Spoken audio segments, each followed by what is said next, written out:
back to my channel. So for today's video, we're taking you on a special trip to the Tisa, a vibrant spot known as the Siomai capital, nestled in the heart of Cebu City.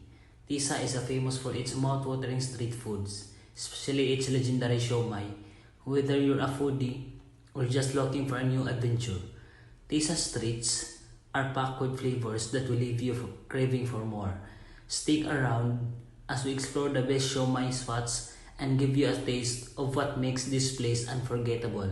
Okay, let's go!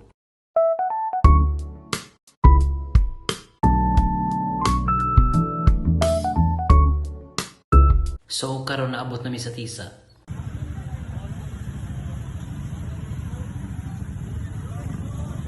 So naa namin diri karon na nagparking kami sa motor kay naa namin diri sa siomai ni Justin sa Kuwetog Pahay siomai sa Tisa.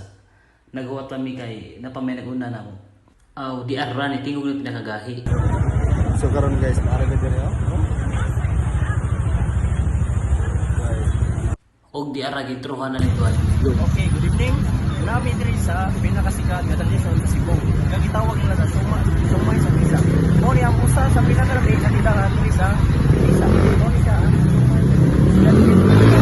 Kuwetog Pahay siomai sa Tisa. Ito diri mo kaon og kape og makamahay.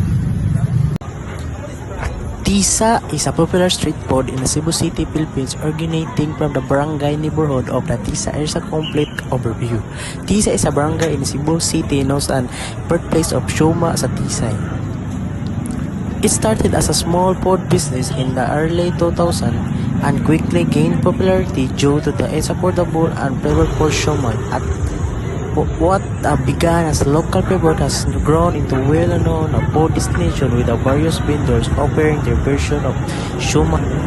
Known for its distinct silver flavor, often enhanced with a unique blend of species, the siomai is typically made of pork, though some vendors offer chicken, beef. Before we end this vlog, amo sa ipakita ang mga picture aesthetics sa Tisa sa siomai sa Tisa. Pinakabansagang siomai sa Tisa. Very yummy.